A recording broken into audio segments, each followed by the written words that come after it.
in a world teeming with diverse personalities and countless interactions. It's vital to navigate our relationships with wisdom and discernment. Today, we're exploring a particularly intriguing aspect of Stoic philosophy that teaches us not just whom to help, but perhaps more importantly, whom we should think twice about helping. Stoicism, with its deep roots in logic and virtue, offers us a unique lens to scrutinize human behavior, highlighting 8 types of people who might not benefit from our assistance in the ways we hope. As we delve into these insights, you'll discover how to protect your energy, invest in reciprocal relationships, and foster genuine growth both in yourself and others. Join me in uncovering these Stoic teachings that challenge us to choose wisely who deserves our time and energy, ensuring our efforts are as effective as they are well-intentioned. If you appreciate the insights we're diving into today, a simple free favor I'll ask from you is to hit that subscribe button. And make sure you don't skip any part of the video, especially because the last group we discuss is the most crucial one. You definitely don't want to miss it. Let's go number 1, the ingrates. We've all encountered someone who, regardless of the amount of effort and care we put into helping them, seems perpetually dissatisfied. It's akin to filling a colander with water and watching it all leak out, leaving nothing behind. In such interactions, it often feels like our kindness evaporates before it can even be acknowledged. In Stoic philosophy, there's a valuable lesson about focusing on internal rather than external validation. Stoicism encourages us to perform acts of kindness because they are aligned with our values and virtues, not because we expect to be showered with gratitude or recognition in return. Marcus Aurelius wrote extensively about performing right actions for their own sake and not for the applause that might come afterward. This mindset helps us remain centered and true to our moral compass regardless of the response or lack thereof that we might encounter. However, we have to do good. This balance allows us to remain generous and empathetic without draining the very qualities that motivate our benevolence. Number 2, the lazy. You've undoubtedly come across this type before. Individuals who seem to have an allergy to effort and a talent for dodging responsibilities. They're the ones who always find a reason not to engage, not to improve, and not to contribute. In the realm of Stoicism, we place high value on virtues like discipline and diligence. Stoicism isn't just about enduring hardships. It's about seeing the intrinsic value in work and effort. The Stoic philosopher Seneca wrote extensively about the role of hard work in shaping our character and fortifying our souls. According to him, it's not the outcomes of hard work that matter most, but the personal growth and resilience we develop along the way. Through discipline, we refine our character and become better equipped to handle whatever life throws our way. However, when we encounter someone who habitually avoids effort, our instinct might be to help by picking up their slack. While this might seem like a kindness, it's often a disservice. By continually covering for someone's laziness, we're not really helping them at all. Instead, we are enabling a detrimental habit that stunts their personal growth. If we continually shield others from the consequences of their inaction, they never experience the necessary discomfort that can spark personal development.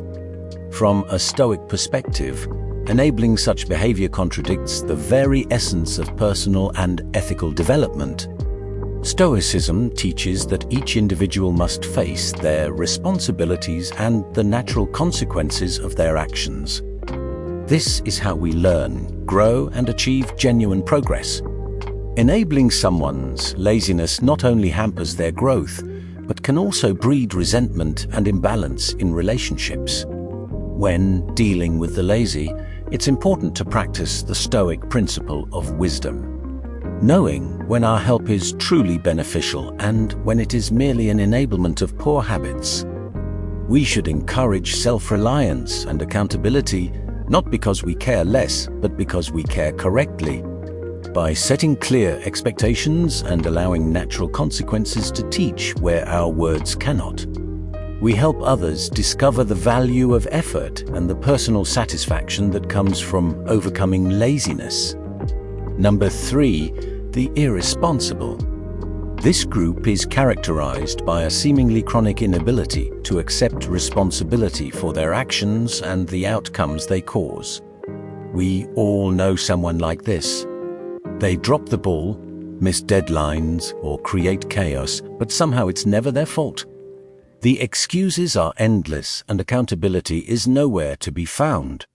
In Stoic philosophy, the concept of personal responsibility is paramount. Stoics believe that, while we can't control external events, we can control our responses and actions. Epictetus emphasized that our main task in life is to align our actions with our rational understanding of good and virtue. This alignment requires owning our actions and their impacts, as taking responsibility is foundational to our integrity and character development. However, what happens when we constantly bail out someone who refuses to take responsibility for their actions? When we cover for them, make excuses, or fix their mistakes without holding them accountable, we may believe we're helping. In reality, we might be doing more harm than good. Such actions can prevent them from learning the essential life skills of accountability and self-management. More so, it can breed a dependency that is unhealthy for both parties, creating a dynamic where irresponsibility is tolerated or even enabled. From a Stoic viewpoint, helping someone should not compromise our own principles, including the principle of justice, which in this context refers to giving each their due, including the consequences of their actions. Helping an irresponsible person at the expense of this principle can lead to negative outcomes, reinforcing their behavior and preventing their personal growth.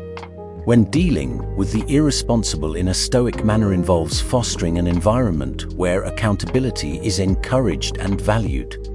It's about helping others to help themselves, building their capacity to take responsibility and thereby enhancing their ability to contribute positively to their own lives and to society at large. Number 4, the manipulators. These individuals are particularly skilled at bending situations to their advantage, often at the expense of others. You might know someone like this, someone who seems to always have an angle, who uses charm or guile to sway decisions in their favor, leaving a trail of imbalance and sometimes distress in their wake. In the realm of Stoicism, great emphasis is placed on the virtue of wisdom, particularly in understanding what is within our control and what is not. Manipulators thrive on controlling others through emotions, deceit, or psychological games. Stoics like Marcus Aurelius counsel us to maintain a strong mental fortress, guarding our reason and emotions against such external influences. This doesn't mean building walls and shutting people out, but rather developing a keen awareness of our own vulnerabilities and the intentions of others. Stoicism teaches us to be vigilant and discerning. By cultivating a deep sense of self-awareness and understanding our own biases and triggers, we can better shield ourselves from manipulative tactics. This involves practicing mindfulness about our interactions and the nature of the exchanges we have with others. These are critical questions that can help us recognize manipulation when it occurs. Moreover, protecting ourselves from manipulators is not just about personal peace. It's also about maintaining integrity and justice, key Stoic values. Allowing ourselves to be manipulated can lead to decisions and actions that are not in alignment with our true values, potentially causing harm to us and others. Number 5, the perpetual critics. This group is tough to please. No matter the effort or the outcome, they have a knack for finding flaws and shortcomings. Their criticism rarely comes with encouragement or constructive feedback. In the Stoic perspective, we must learn to filter such noise and continue to live in alignment with our true values, unaffected by the baseless judgments of others. Number 6. The narcissists. These individuals are often easy to spot, as their world clearly revolves around their own interests. They are the centers of their own universes and tend to make sure everyone knows it. Interactions with narcissists are typically draining. They take a lot of energy and often give nothing substantial in return. This imbalance is not only exhausting, but can also be deeply unsatisfying and emotionally debilitating. In Stoic philosophy, there's a strong emphasis on mutual respect and support within relationships. Stoicism teaches us to foster connections that are based on reciprocity and moral virtue. The famous Stoic philosopher Seneca emphasized that relationships should be a source of strength and mutual growth, not a one-sided affair where one party continually benefits at the expense of the other. When dealing with narcissists, the Stoic approach would advise us to examine the nature of our contributions versus what we receive in return. This isn't about keeping a strict score, but rather recognizing when a significant imbalance persists. If you find yourself always giving, whether it's time, energy, or emotional support, and receiving little to nothing in return, it might be time to reconsider the dynamics of the relationship. Stoicism doesn't mean enduring negative treatment silently. Rather, it encourages us to make rational decisions about where we invest our energies. Stoics believe in using reason to guide our actions, which includes making thoughtful decisions about who we allow into our lives. If a relationship with a narcissist is proving to be harmful or unchangeably one-sided, a Stoic might decide that stepping back is the most logical and self-respecting action. Moreover, Stoicism teaches us the importance of self-care through the practice of apatheia, or peace of mind. Continuously engaging with someone who drains your energy and gives nothing back can disrupt this peace. Therefore, maintaining a distance from such dynamics can be a form of practicing Stoic wisdom. It allows us to preserve our mental and emotional resources and to focus them on relationships and pursuits that are more aligned with our values and well-being. While it's important to be compassionate and helpful, it's equally vital to ensure that we are not diminishing ourselves in the process. By applying Stoic principles, we can strive to cultivate relationships that are balanced, respectful, and mutually nourishing. In cases where this balance cannot be achieved, like often with narcissists, stepping back can be the most sensible and respectful choice to ourselves. Number 7. The opportunists. These individuals have a knack for finding angles and advantages in every situation. They navigate through life with a keen eye for opportunities, unfortunately often at the expense of others. Opportunists typically engage in relationships and situations where they can extract maximum benefit with minimal contribution, leaving a trail of one-sided transactions behind them. In Stoic philosophy, there's a strong emphasis on practicing virtues such as generosity and kindness. However, Stoicism also underscores the importance of wisdom and prudence. The philosopher Epictetus emphasized that while it's important to be open-handed, we must not do so to the extent of our own detriment. This is where the Stoic concept of practical wisdom comes into play. It teaches us to discern the difference between genuine need and exploitation. Stoicism counsels us to be mindful of when our generosity is being taken advantage of. It's one thing to give freely and without expectation of return, but quite another to continually support someone who has no interest in reciprocating or contributing equally. Recognizing this imbalance is critical, as unchecked, it can lead to not only depletion of our resources, but also to feelings of resentment and being taken for granted. Setting boundaries is a crucial Stoic practice in dealing with opportunists. Boundaries help protect our time, energy, and emotional well-being. They aren't barriers to keep people out, but rather guidelines that help ensure our relationships are mutually respectful and beneficial. By clearly communicating our limits and expectations, we can better manage how we engage with those who may be inclined to overstep or take undue advantage. Moreover, in Stoic thought, the idea of preferred indifference, things that are nice to have but not essential to our happiness, teaches us to hold loosely to material gains and focus more on our inner virtues.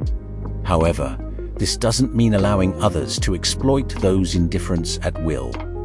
Instead, we are taught to use them wisely, in ways that align with our values and contribute to the common good, not just to the good of those who might wish to use us for their ends. Number 8. The envious. These individuals can be particularly challenging to interact with because they often begrudge others' successes and achievements. Their envy can manifest as subtle jabs or outright hostility, making any accomplishments feel overshadowed by their negative reactions. Stoicism provides a valuable lens through which to view and deal with envy. According to Stoic philosophy, emotions like envy stem from false beliefs about the importance of external things, such as wealth, status, or recognition. Stoics teach that true value lies in our own virtue and character, not in external accolades or possessions. Marcus Aurelius often wrote about focusing on one's own actions and maintaining inner virtue regardless of external circumstances. This perspective helps us understand that the envy of others is a reflection of their internal struggles and insecurities, not a true measure of our worth or achievements. Moreover, Stoicism encourages us to maintain equanimity, calmness, and composure in the face of both praise and criticism. This balanced approach allows us to appreciate our successes without becoming overly attached to them and to face envy without being disturbed by it. When we encounter envy, Stoicism teaches us to respond with empathy rather than resentment, understanding that envy is often a sign of someone's dissatisfaction with their own life can help us approach such individuals with compassion rather than defensiveness. Stoicism also reminds us to focus steadfastly on our own path and progress. It teaches that our primary duty is to cultivate our character and live in accordance with reason. By keeping our attention on our personal development and staying true to our ethical principles, we naturally protect ourselves from being swayed by the negative energies of the envious. This focus ensures that our energy is invested constructively in our growth and in contributing positively to the world around us, rather than being drained by the negativity of others. In handling relationships with envious individuals, Stoicism doesn't suggest cutting them off or harboring negative feelings. Instead, it advocates for understanding the root of their emotions and continuing to act with integrity, regardless of how others may perceive or react to our successes. In this way, we not only maintain our peace of mind, but also set an example of how to manage success and recognition with grace and humility. By adopting a Stoic approach to dealing with envy, we empower ourselves to remain unaffected by external opinions and focused on what truly matters: our own moral and personal development. This not only enriches our lives, but also offers a serene path forward, free from the disturbances that envy can cause in our social and professional circles. And there you have it. A journey through understanding the types of people who may challenge our peace, but also teach us about our own strengths and values. Remember, in the landscape of life, our greatest power lies in where we place our focus and how we choose to respond to the challenges we encounter. Embrace your path with courage and wisdom, knowing that every interaction is an opportunity to practice virtue and deepen your understanding of both yourself and others.